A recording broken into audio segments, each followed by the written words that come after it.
Ramsuratkumar, Yogi Ramsuratkumar, Yogi Ramsuratkumar, Jaya Guru Raya. Bhagwan Yogi Ramsuratkumar ki Jai. Sarvam Yogi Ramsuratkumar Arpanamastu.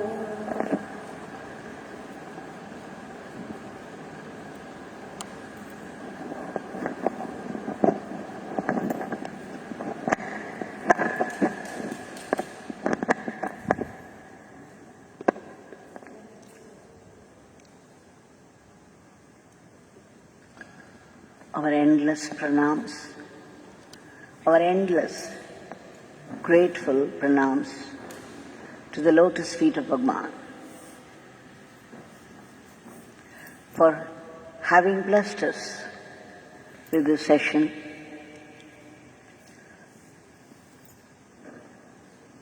Let us hope and pray that we should be able to do the ceaseless chanting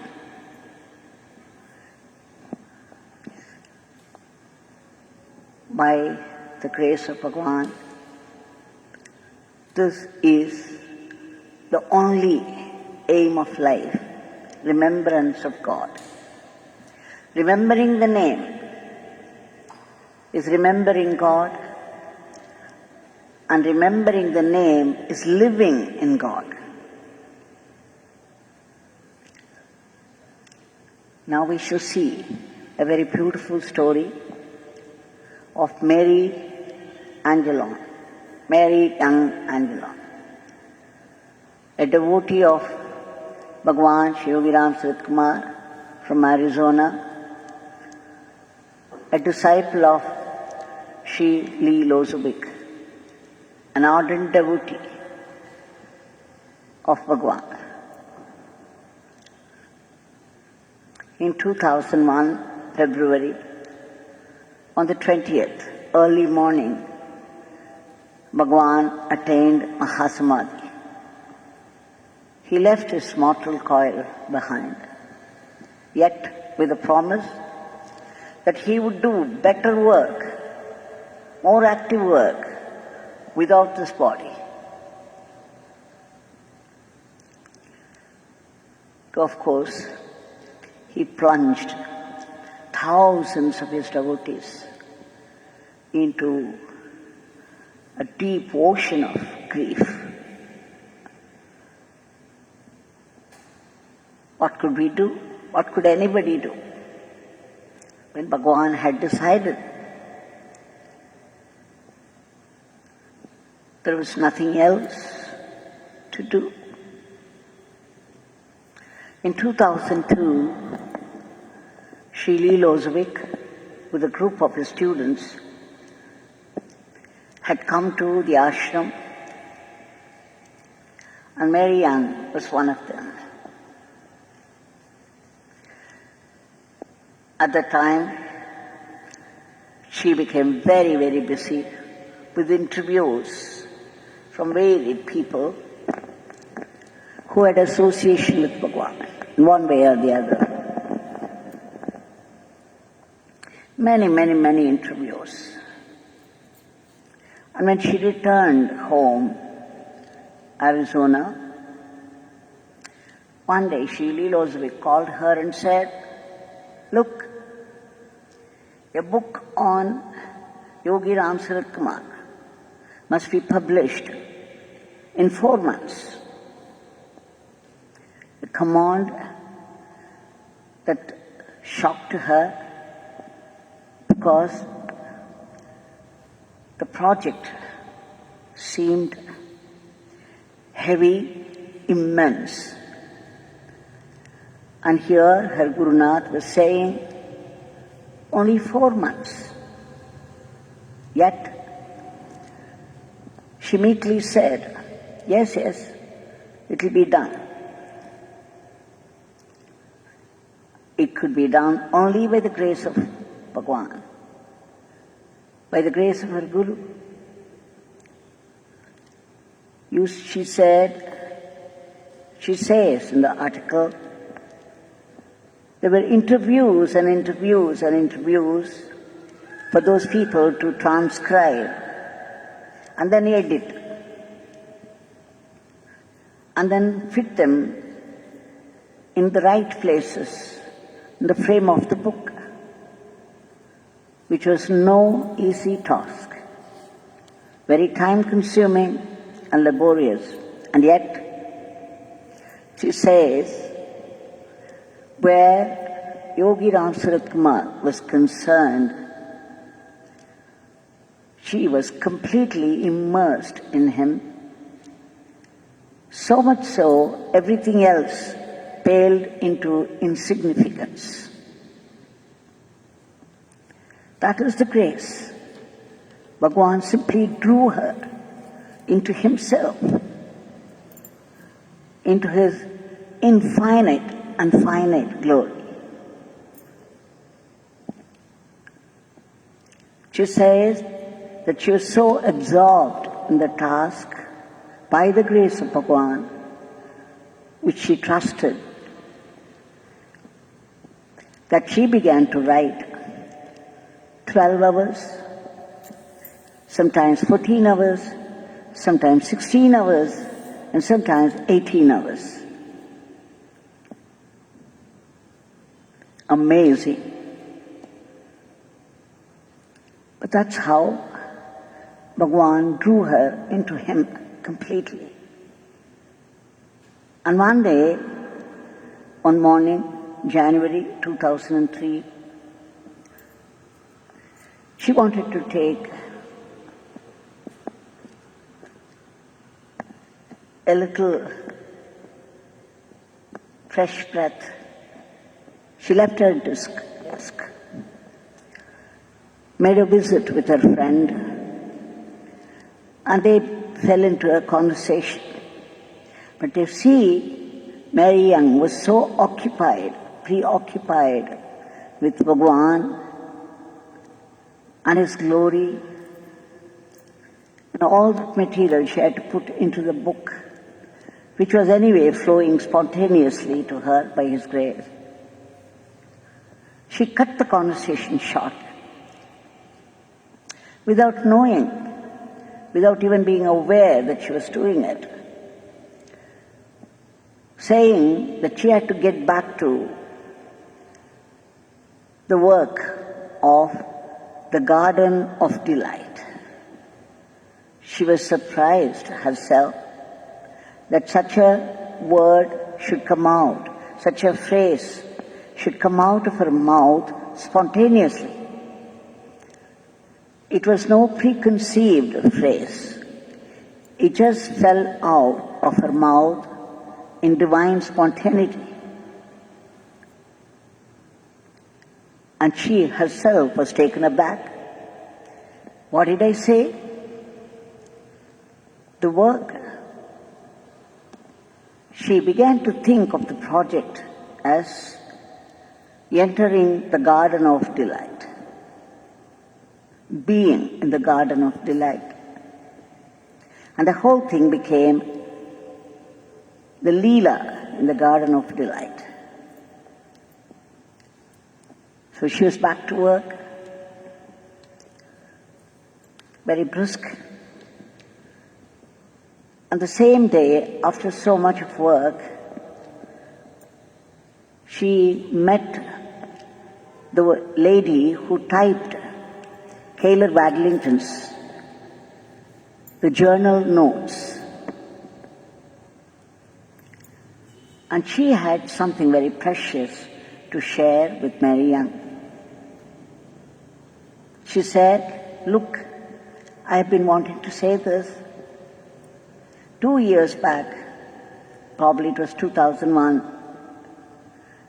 this lady had a dream. In that dream, she found herself standing right in the middle of the feasting hall, and there were people all around, very busy with the food stuff, with the conversations. And suddenly she found Yogi Ramsuratkumar standing there in the aisle between the two tables.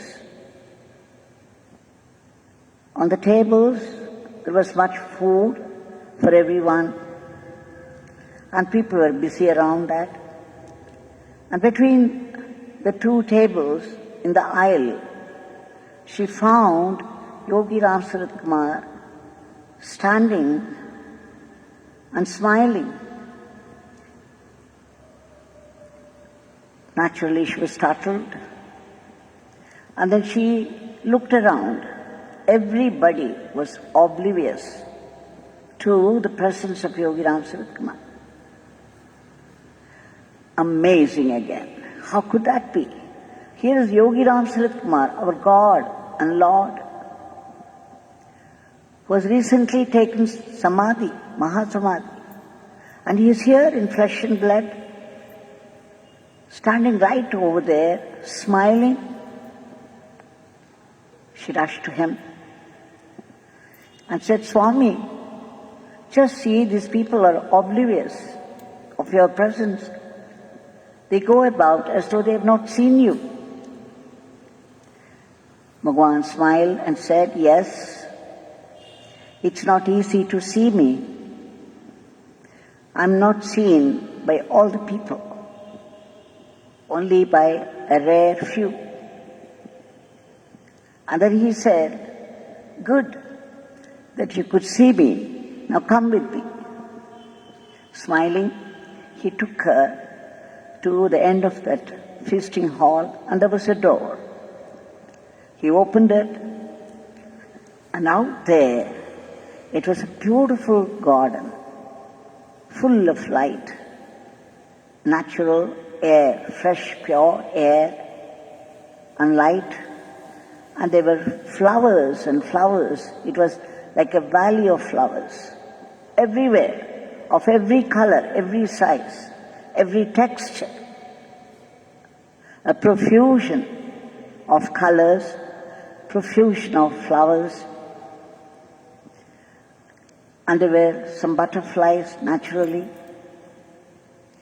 And the whole place was blissful. It was as though she was suddenly transported into another realm, a realm of bliss. And then Yogi Ramsuratkumar Bhagwan spoke. He was just going about touching those flowers with a wonder, a childlike innocence and wonder. You see this? How beautiful? You see that? How beautiful? Are you able to smell this? See how beautiful they smell? This is the garden of delight. And he said to her, do you know, this is my teaching. You see here how everything looks so beautiful, so blissful. This is my teaching, the garden of delight. And then he disappeared. So when this lady, the typist, so graciously typed all that Caleb Adlington had to say while he wrote the book. Now, it was Mary Young's turn to be surprised, to be overwhelmed. Only that morning she had mentioned the very word. Rather, it came out of her, a spontaneous outflow. And here, in the evening, this lady is coming and saying the very same word, coming out of Bhagwan. And what was more, Bhagwan was saying, this is my teaching, the garden of delight. She was stunned, overwhelmed, of course, because the book that she was writing, full of the grandeur of Bhagwan's personality, Bhagwan's leelas, Bhagwan's spontaneous, ever-fresh grace. There was such beauty, such sweetness in her whole work, and she was getting lost in it. That is why the word came out of her spontaneously, I have to get back to the work of the Garden of Delight.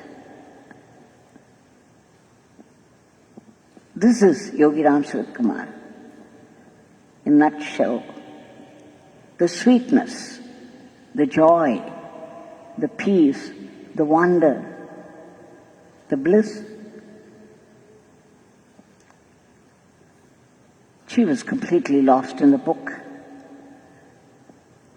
Yet, in the corner of her mind, she could not help thinking, what a beautiful work it is. It couldn't be called work. It's a beautiful tapas for her. One that was so absorbing, taking her into the depths of her being. If only she could have more time, she could do the editing much better, twice, thrice, so that there wouldn't be any mistakes at all. Such a huge, mammoth work, a heavy volume. Why would Mr. Lee say, in 4 months it should be published? She could not help asking this question. But all the same, she soon forgot it and was getting lost again in the glory of Yogi Ramsuratkumar. And then one day, after her heavy work, she wanted a break. It was morning, so she left her desk, went upstairs, had her breakfast, and as she was taking her breath, she was looking upon that living area which was filled with sunlight. And suddenly, amazingly, she saw Yogi Ramsuratkumar standing there. Her Lord and God, Bhagwan Yogi Ramsuratkumar, was standing there in flesh and blood. He was smiling.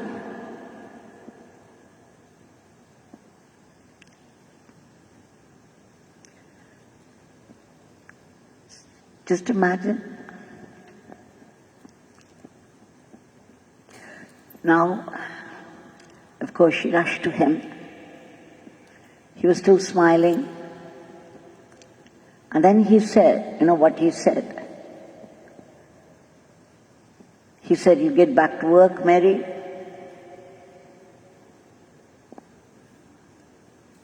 He gave her the beautiful gift of his presence, his Narration, and then he said, now you get back to work. And suddenly it flashed again, because she whispered, yes, yes. And then in a flash she understood. It was not Mr. Lee who said that you should publish the book in 4 months. It was Yogi Ramsuratkumar who was behind him. It was his command. Just to let her know, it is I behind Mr. Lee speaking those words. You have to get back to work. This is very typical of Bhagwan, because in the ashram projects also it happened very often. He would give some work and a deadline. It would be pretty close to the start. And then sometimes people had to work, Mani had to work even in the nights with all those people. But somehow, always, he managed it. And Shimani would always say, when Bhagwan gives some work, and mentions the deadline, it could only mean it is possible, and it would be done. All by His grace. We are mere instruments. This is what Mary Young also felt, that it was his command, it was His style of functioning, and it just as well, he said, because these divine projects have to be done spontaneously and within time. Otherwise it would be endless. Now we'll come back to the Garden of Delight. Didn't He say, "This is my teaching"? Mary remembered a quote of Bhagwan. Bhagwan, when we read Agaram Jayaraman's diary, you come across this often. In places, Bhagwan would say, when you look at everything around with your intellect, then every difference between one thing and the other, between one man and the other, every difference will come out, and you will be able to see only differences. Something is good, something is bad, someone is beautiful, someone is ugly, something is small, something is big. All the difference, every difference would present itself before you. And you would see only the differences. But once you develop love for Lord Krishna, you develop love for my Father, this love takes over completely, and after that you see only my Father everywhere. You see only Lord Krishna's beauty in everything, in everyone. There will be no differences at all. This is the magic of love. This is the magic of devotion to the Lord, where all differences would dissolve, leaving only the powerful divine beauty behind. Because everything in nature is only an expression of the divine. It is the one divine that has become the many, assumed every name and form, and plays every role. So she remembered this beautiful quote of Bhagwan. She realized the truth of it. She understood, to make one's life a garden of delight, one has to develop this love. She says her friend Shane, a Buddhist, often used to remark that after a master attains Mahasamadhi, he becomes more and more vivid in every aspect of creation, which is very true, which has been my experience too. Every little thing around, you will be able to see His beauty, His gestures. It will be amazing. We do not even know how we connect, but we do, and we see His secret gaze behind everything, His secret smile, and the ever-flowing joy of living. So this is the teaching that she learned. If we develop, if we practice this love for God, this love for our Guru, this love for our Ishtadevta, then slowly, all differences would dissolve, leaving behind only a garden of pure delight. And everything in this garden will be a delightful Leela of the Lord.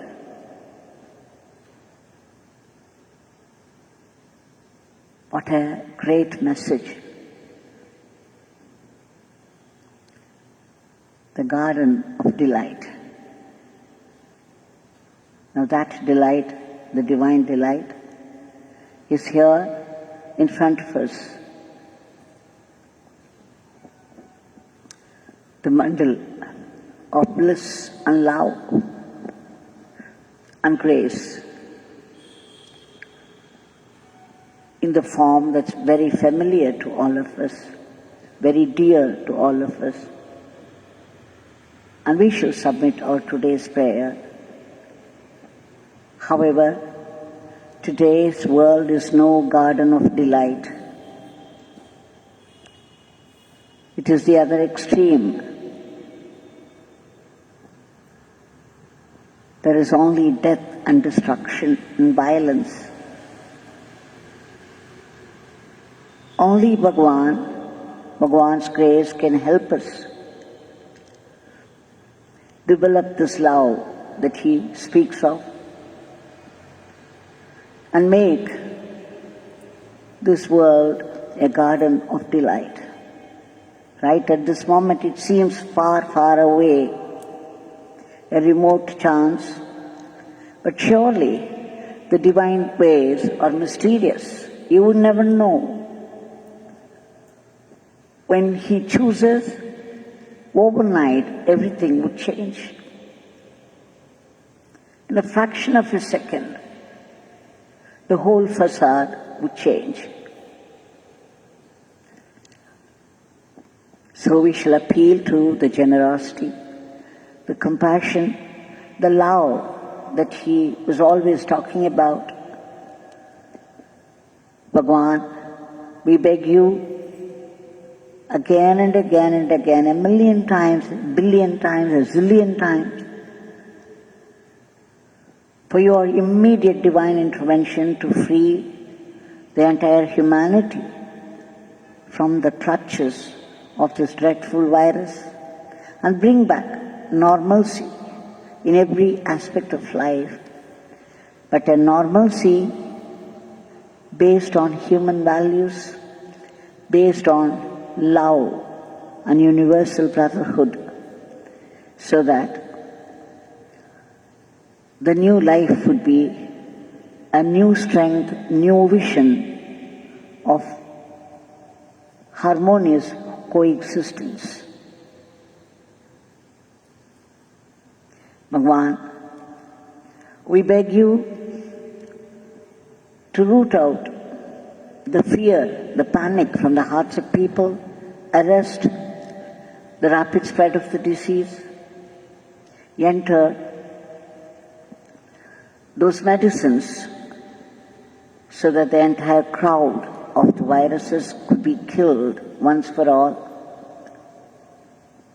And we beg you again for that bestowal of grace that would reach out to all those distressed and suffering for lack of facilities and medication. Please provide the needful so that they get well soon and return home safe. And all those great warriors, every day we are mentioning, the brave soldiers of God's world, they are tapasvins. They are laboring hard day and night at the very risk of their lives in order to save other lives. Bhagwan, please give them protection and all-round welfare. We also beg you for a lift to economy, and above all, please bless us with constant remembrance of your name. Only this can turn all the sorrow and violence into joy and harmony the chaos into order. We beg you, Bhagwan, give us the right attitude, the attitude of being willing instruments in your hands, grateful instruments in your hands, to go about our lives as an offering to you. And finally, that supreme blessing which would purify us and remove even the last trace of selfishness, so that the spring of God's love would flow into us, and that we would be able to see only your presence, your beauty, your delight, your garden of delight in everything, everywhere. Jai Yogi Ramsuratkumar.